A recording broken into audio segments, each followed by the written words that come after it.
start in the Eastern Conference, fellas. My big takeaway from what happened on Sunday as the Boston Celtics secure the number 2 seed via 5th tiebreaker. That was fun for me to have to figure out in my head over the Milwaukee Bucks, who are in 3. And then the Philadelphia 76ers slide into the 4 spot. My takeaway from this, swear to God, Raheem, you're going to have to talk me out of this. I think I'm going to be betting Sixers here. I think I'm betting some Sixers futures. The Philadelphia 76ers right now at DraftKings are plus 450 to win the Eastern Conference. I will probably be looking at finals matchups with Sixers and, I don't know, let's just take the Suns. If we put those two together, we get the 10-1. You know, I like those finals matchup ones.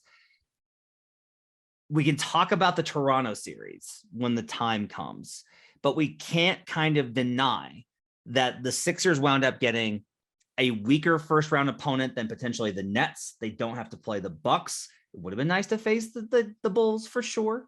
And then if you're going to face somebody between Boston, Milwaukee, Brooklyn, and Miami, you want Miami. That's just like objectively true. If I look at this, I think the best value right now is somebody out of the 1-4-5 combo. Wow.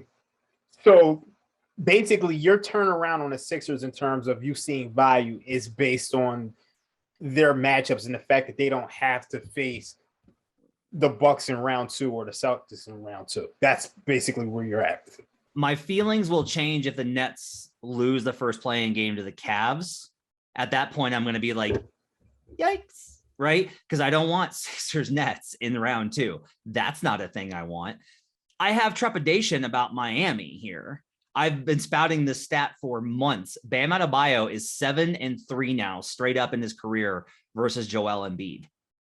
But when I look at these matchups, you have 2 wildly inconsistent offenses in the Miami Heat and the Toronto Raptors. The Raptors are 25th in half-court offense. 25th. Yeah. Their bloggers talk constantly about how they can't shoot.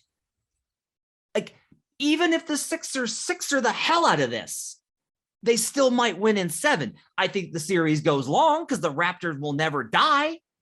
But if I look at the whole board here at 4.5-1, it's basically, it's just like, all I want to do is get into the conference final and then I can hedge or add, right? I can figure that out based on what the matchup is. But if the Nets win on Tuesday, we got Brooklyn with KD, the Bucks with Giannis, and the Celtics with Tatum and all those dudes, and they're all on the other side of the bracket. And the Sixers got to go through Fred VanVleet and Pascal Siakam and Jimmy Butler and Bam Adebayo. Compared to the other side, I have to think there's value on the Sixers here. I understand it, but I just think you're looking at it from a view of the stars view, as opposed to this is a team game. Like the Sixers still have to go through Pascal Siakam, Scotty Barnes, and OG Anunoby without one of their best wing defenders for half the series. And then you still have Glenn, and then you still have the way that James Harden is playing. And I mean, I'm sure you guys read my piece on the Sixers. James Harden, like he's struggling right now. So it's bad. Yeah, I understand. I think you make a great point, but I can't do it.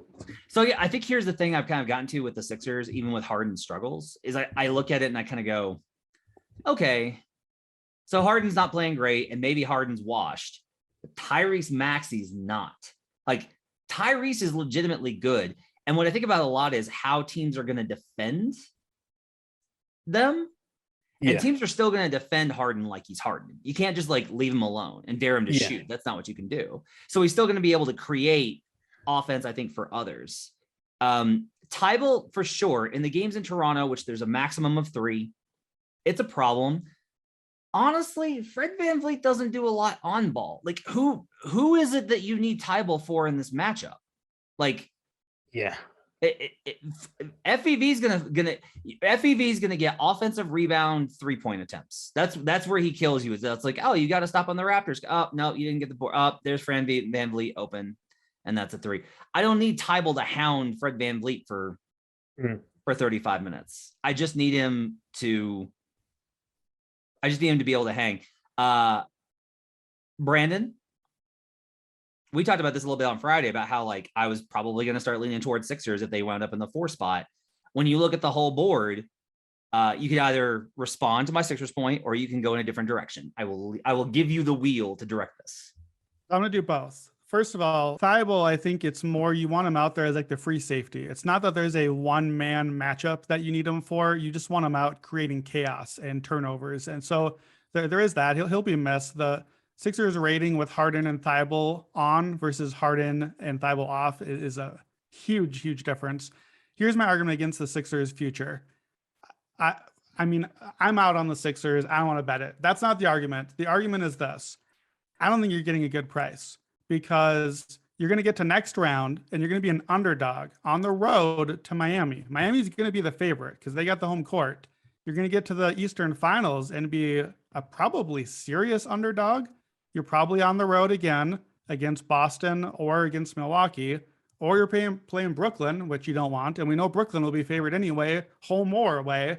So, and we also probably, without getting into the series too much, you might get a better shot to bet the Sixers at a shorter price, even in this series against Toronto at 1-1 or 2-2 or something like that.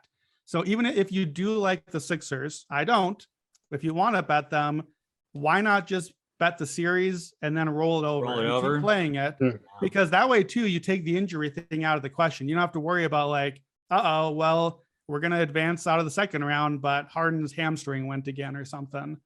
So what do you think about the rollover angle instead? I think you get a better price there. Yeah, I mean, probably, right? Like I don't know how they're going to cap that Heat series though. I think it's a question. Yeah. Yeah, that's really interesting. Because they're probably getting upgraded because of the Harden thing, right? Like I would imagine the power rating has them even or 6 or slightly better.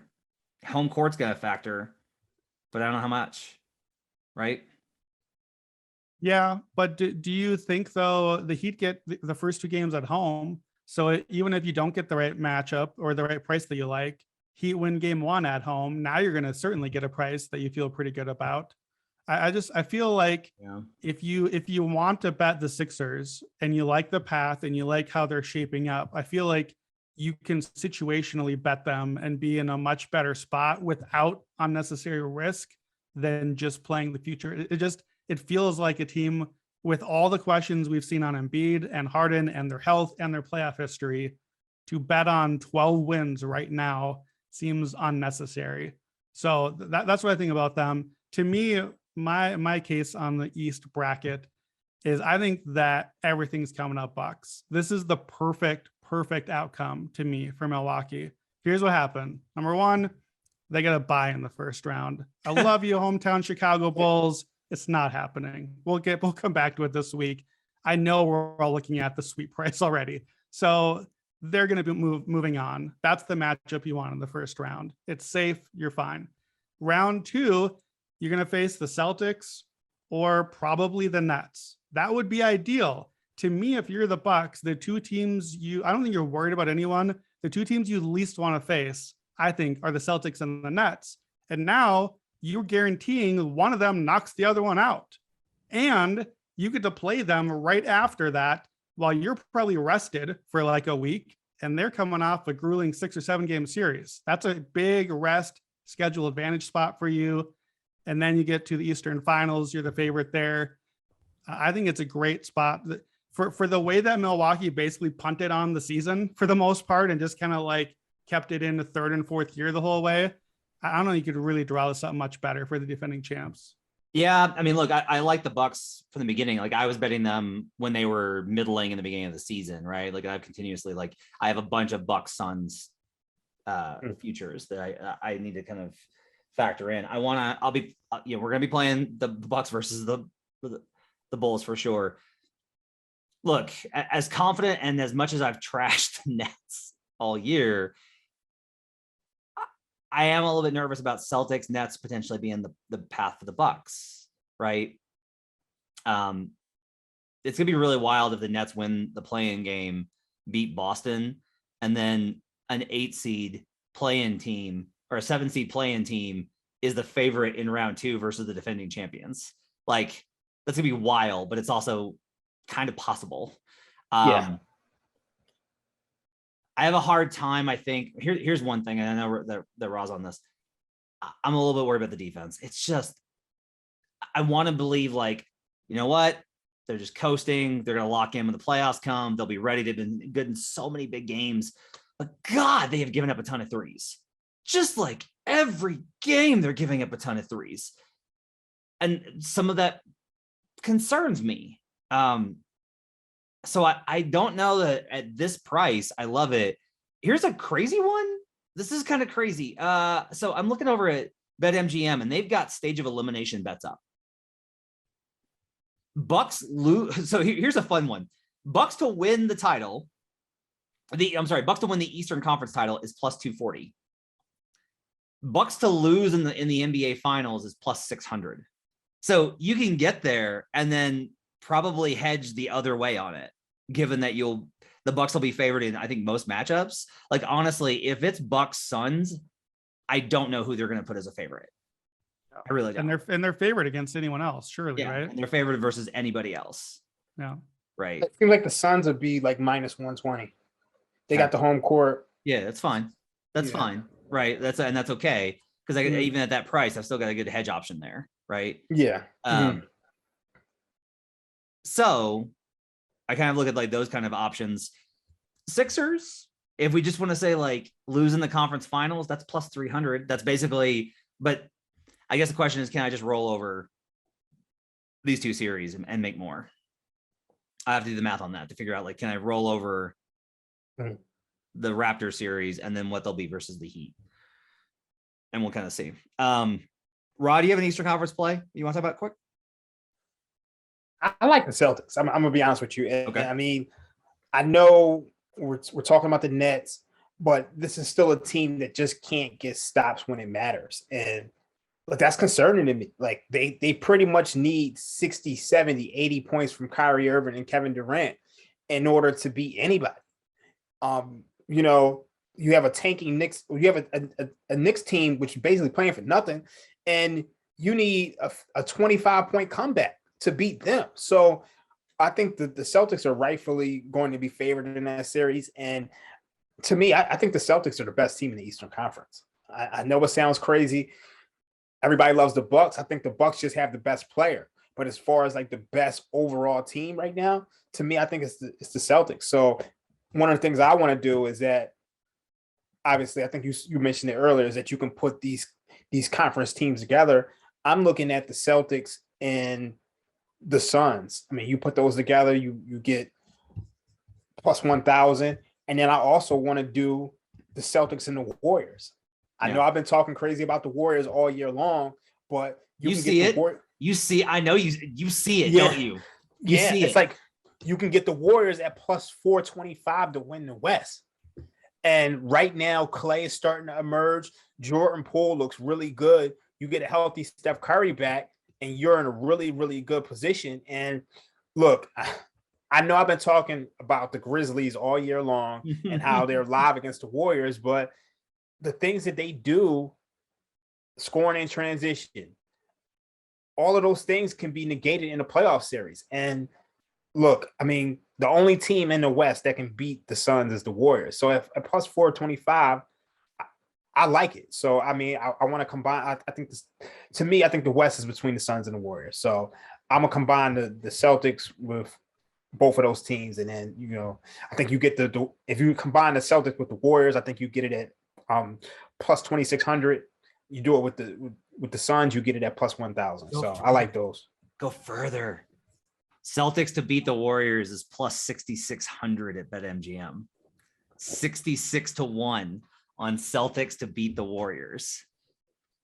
I want to push back on the Celtics love a little bit. Go for it. I think that this is really, we just said, I think this is about the best bracket you could drop for the Bucks. I think this maybe is the worst bracket you could drop for the Celtics. I think they really backed themselves in an unfortunate corner here by refusing to tank a game and falling into the 2 seed, assuming, of course, that the Nets get the 7 seed. Obviously, if they don't, then that changes things drastically. But the Celtics winning the title right now looks like beating the Nets in a series, and then the Bucks, and then the Heat or the Sixers, and then the Suns or the Warriors. Like, and by the way, they don't have Robert Williams right now, and they're going to face their two maybe toughest series without Robert Williams out of the gates. Like even at least if you have to face the Nets and the Bucks, you'd hope that you could put them off later and get Time Lord back. Maybe start out with Miami or Philly if you're gonna have to face them anyway.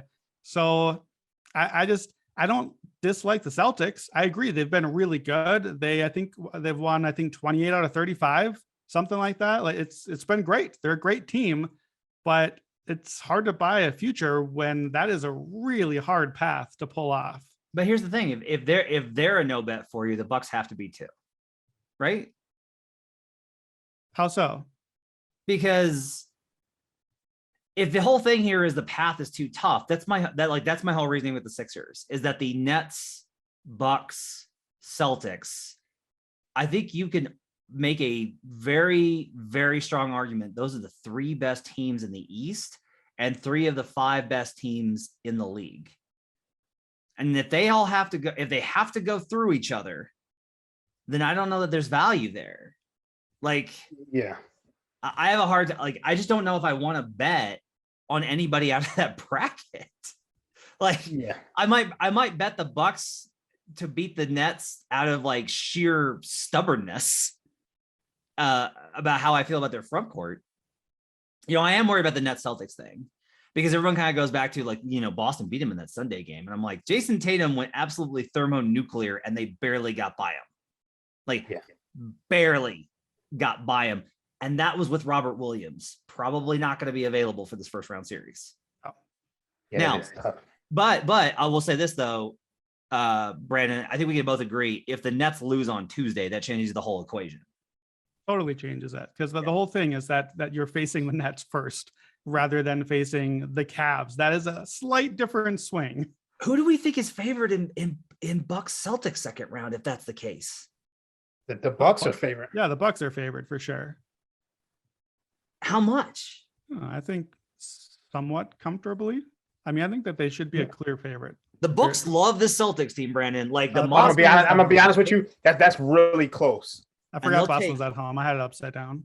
And like they'll take, like if they put the Celtics as dogs, they are gonna get a lot of Celtics money. I feel like the Celtics are gonna be a public team. If Boston does play Brooklyn, don't we agree that the way that the Boston and Milwaukee potential series would start is 2 days after Boston finally got rid of Brooklyn, while Milwaukee's been sitting at home watching TV for like 6 days? Yeah, but I don't love those spots either. I just, me personally, I don't go into they got to rest all this time, and I don't. No, I do go into that, and like I wrote it, like when I first started the action, I actually wrote an article on this, and it's played itself out so many times, and it's one of the reasons why I actually like Miami in the series against the Celtics. But teams that win Game 7 are 32 and 48. That's 40% straight up in Game 1 of the following series. Also, teams that win Game 7 are 33 and 46. That's 41% in the following series. So you look at those teams that have to play those 7-game series, they're kind of giving away one game historically over the next series. And we also saw how one game can swing things. Mm-hmm. So I that's something I like to handicap in the NBA playoffs. Before we hit the West, if the Nets win the 7, this is what's kind of wild. Do we agree the Nets odds will be longer if they get the 7 versus the 8? Yeah. Okay. If the playoff bracket is settled and the Nets are in, Brooklyn is way better off being the 8 seed and will have a shorter number as the 8 seed. Like that's a much better path for Brooklyn. Okay. Nets are plus 320. God, we just can't get a good price on them. There's just no price on them. We just can't get a price on them. It's plus 320. Yeah. They'll move to like what 275 if they win the play-in. Yeah. Well, while we're here, because I know that we're going to talk about this like 1,000 times in the next 2 months. Instead of betting the Bucks plus 550 to win the title, let's just say right now, Giannis Finals MVP at BetMGM 7-1. Yeah. The Bucks aren't winning the finals without Giannis winning Finals MVP. This is not true for all of the other people, but is it true for Kevin Durant and the Nets? Is that a way to maybe game the Nets a little bit? I think it's true for the Nets. I already bet Katie. Yeah. At 10 to 1. So at some point, if you want to bet the title odds, what teams would we say that's true for? Who besides Giannis and Durant is Giannis, Durant, Tatum, Embiid, Curry, because Curry's going to get it. They're not giving it to Jordan Poole or Draymond Green. Should they win the title? No. It might be Clay though. But That is yeah, true. Yeah. I mean, we That's got true. to look at the history of that award with the Warriors. Yeah. Yeah. Like, Well, Giannis, Durant, Tatum, Embiid You think Harden has no shot? is no shot. I think Harden has a shot. I would not. I think Harden's a shot. I could see a series where, like, I'm not even kidding. I'd see a series where a team sell out on Embiid and Tyrese Maxey goes like thermonuclear. Okay, that's fair. Yeah. I mean, obviously Jokic, but he's not gonna get there. Luka. Oh yeah. Well, if he plays. I mean, after the calf injury, he's not getting there. Yeah. We'll see. We'll talk about that. We'll talk about that later this week. Jimmy Butler. No. It could be Lowry. It could be Bam. It could be Jimmy. Yeah. Yeah, that's true. It could be Tyler. Hero. It could be Tyler. Yeah. It could be Tyler. So I think just Giannis. No. I don't. Booker's the favorite. Yeah, he is the favorite. But we're trying to say, like, which guys should you definitely bet instead of title odds? Like, that's a better price. Yeah. Okay, let's go to the Western Conference quickly here. So I think a less interesting board. The calf injury is going to be huge. I still like if the Mavericks had gotten the 3 seed, I would be hammering them tonight, but they didn't. Yeah. To me, the best value on the board, if we look at the entire thing, I can't believe I'm going to say this. It might be the Memphis Grizzlies. Like, look, I've already got Golden State futures, so I'm good there. So I say that with the caveat that, like, I bet Golden State in preseason. Like, when the books first dropped the number, I bet the Warriors. So I have a privileged position here. But Steph's ankle still a question mark. The offense still shaky. They've been inconsistent. They're getting a Nuggets team, I think, that matches up well with them, but I think that they're going to beat. You've got Chris Paul's potential injury. You've got with just like his annual stuff. You've got Luka banged up with a calf injury. You've got a Jazz team that looks real shaky. I understand, like, the obvious thing, we look at this entire board and go, wait, we got the Jazz imploding with Luka versus with a bad calf, and the Sun, that's the Suns' path. I get it. The Suns are obviously a good play. Like, I'll just start there. The Suns are obviously a good play. They're not favored until they're a minus. I think the Suns are a good play. We can't deny, like, they made the finals last year. They're better this year. They've killed everyone. The Suns have to be a good play. If you're looking for a longer number.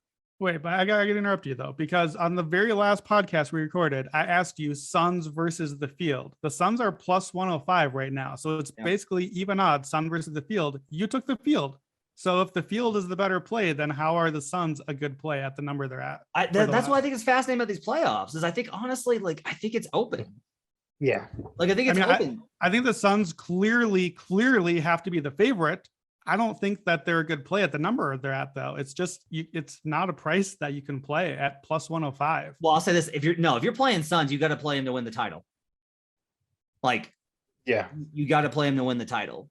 And I get that your thing is you're like, well, I think the Bucks will win. I think the Bucks will be favored. And so you're losing a little bit of value on that. I get it. But if you're like super confident, like you are in Bucks, and you're super confident in Suns, this is a very Brandon position to take the defending champion and the best team and be like, this is where I think the value is.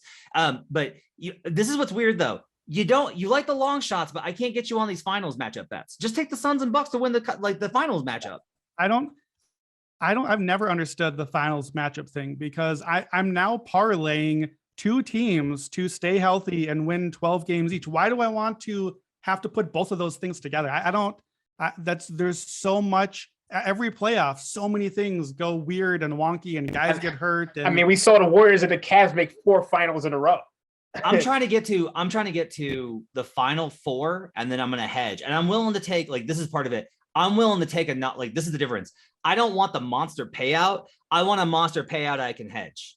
Like, that's where that's how I approach it, because I'm always looking at it like, I think this is what's going to happen, but sometimes Fred VanVleet shoots 68 fucking effective field goal percentage, and I get screwed. So we are. I want the hedge, right? So that's my whole thing. And it's tough to hedge it both ways. I get that. But I did it last year. There was a lot of chances for me to basically round robin the alternatives. And that's how I wound up like banking in the Western in the finals, was betting the conference finals like that. So to me, I just think that if you think that all these teams are about even, then I agree, you shouldn't do it. But like my sense from you is that you're like, I think the Suns should be heavily, but you also said like you don't think that the number's good. So maybe not. Maybe you still think that the Warriors are the best player. I think whoever comes out of Warriors Grizzlies is a really good play. Like if you're listening to this pod and you're trying to figure out who to bet, do we agree that that's maybe what you should do? Is who do you think wins between Warriors and Grizzlies? I do think that there's a good chance that the Grizzlies are going to be like huge dogs, so you can just roll them over. Not huge dogs versus the Warriors, and there may be a chance there. I like the matchup for the Grizzlies. Like this is my problem is I'm a little bit worried about the Clippers thing. I'm a little bit worried about the Wolves. Like I'm worried about that 2-7 matchup with Memphis. I'm worried about it. But if they get past that, I'm honestly like, man, they match up really well with Golden State, and they match up really well with Denver if Denver were to somehow pull the upset. And then you got Memphis in the conference finals, and they're like fearless and no pressure, could absolutely breeze. And you've got them at a big number. That's kind of where I get to, Raheem. Yeah, and come on now. All year long, you've been on Grizzlies. Come on, it's time. It's time to put the money down. It is time. I'm at the point now where it's just like, I know I said I like the number with the Warriors at plus 425, but this is a matchup the Grizzlies can handle. And like that 3-6 matchup between the Warriors and the Nuggets, that's a tough series. Like, because Jokic might legitimately be the best player in the series. Yeah. And like, we could be talking about an upset for that. Yeah, but like, here's a problem though. Jokic may be the best player in the series. Number 2 is Steph Curry. Number 3 is Draymond Green. Number 4 is Klay Thompson. Number 5 is Jordan Poole. Number 6 is Aaron Gordon. Number Number 7 is Andrew Wiggins. Number 8 is Gary Payton Jr. or the second. Number 9. We just rated first-time All-Star Andrew Wiggins one spot above rotation exile Gary Payton. Yep. Congrats, Wiggins. By the way, number 9 Nikola Jokic is the best player in the series. Let's just say that. The dude just broke all the formulas for the year. We can accept that he can be the best player in the series. Yeah, you're right. Here's my question on the Warriors. So I'm seeing at BetMGM right now, Warriors are plus 500 to win the West. They're plus 1,000 to win the title. Or Steph Curry is plus 1,400 for Finals MVP. If you like the Warriors, if you like the matchup for the Grizzlies, if you want to play them, which one of those three do you want to play? Do you want the 5-1 conference? Do you want the 10-1 to win it all? Or do you want Steph at 14? Can I wait and bet Warriors to lose in the finals? Because I might honestly do that. Like, then why not? Do you want, your thing on hedging then? Why not play Warriors 10-1 and then hedge the finals? I might do that because I think that's the thing. If they're versus the Bucks, I want the Bucks. If they're versus the Celtics, I want the Celtics. If they're versus the Nets, I'm going to have to think about it. Yeah, I mean, that's kind of what I'm asking here is I like the Warriors. I wrote the case for the Warriors. I guess I said I was out on them. It still depends on Steph. I need to make sure Steph is out there. Obviously, we know that, but there's a lot of good things there. I think though that if I had to pick one of the three, I don't want to play future. I just want to play. I'm going to play game by game. I'm going to play home games. I'll play third quarters. I'll be playing Warriors. I don't know if I want to bet on 16 wins out of Steph and Draymond's health. But I think if I'm choosing between these three, I think I'm choosing the West because I think that the Warriors are underdogs if they get to the finals against the teams you just said. The teams that I expect to make the finals in the East, I think are probably not a great matchup for this Warriors team. So if I am playing them, I think I would rather just play. They can beat the Grizzlies. When you say that the Grizzlies are a tough matchup for them, I agree, but let's not misconstrue it. The Warriors are the better team. The Grizzlies are a difficult matchup for the better team Warriors. If the Warriors are healthy, the Grizzlies are a tricky matchup that the Warriors should beat, but it'll be hard. That's what we're saying here. The Warriors against the Suns, we know is a matchup that the Warriors, if they're at full strength, that they can hang. We've thought that all year, that they would have a shot there. So that is very realistic to me, to get out of the conference and get to the finals. But 500 versus 1,000, they're probably going to be underdogs in the finals. So I think I'd rather just play the Western odds. Okay. Here's what's funny, because like we're trying to find like these juicy angles for good payout, right? Yeah. But I do wonder, like, this is what's really tricky about it. Why are we? I'm not saying that we should be, but there's part of me that's like, are we gonna feel dumb for not just being like, man, we should have just bet the Suns the whole way? Honestly, I'm kind of there right now. Like we got the Suns at a plus number. They don't have injury concerns. They got home court throughout. They've beaten the shit out of everybody. Like, are we overthinking this? And should we just be like, no, you're getting the Suns at a plus number. Just bet the Suns. I think we are overthinking it. And I think you guys both highlighted all the reasons why. And it's just the fact that we have these three teams in the East, and the Nets, the Bucks, and the Celtics, who are all in the same bracket. They're going to beat up on each other. We don't really believe in the Sixers, but we're trying to find value in them, even though we don't believe in them. The Warriors have injury concerns. The Memphis Grizzlies, they have things in the playoffs that they have things that they do well that don't translate to the playoffs. The Suns are the only team that we can look and say they're almost the perfect team.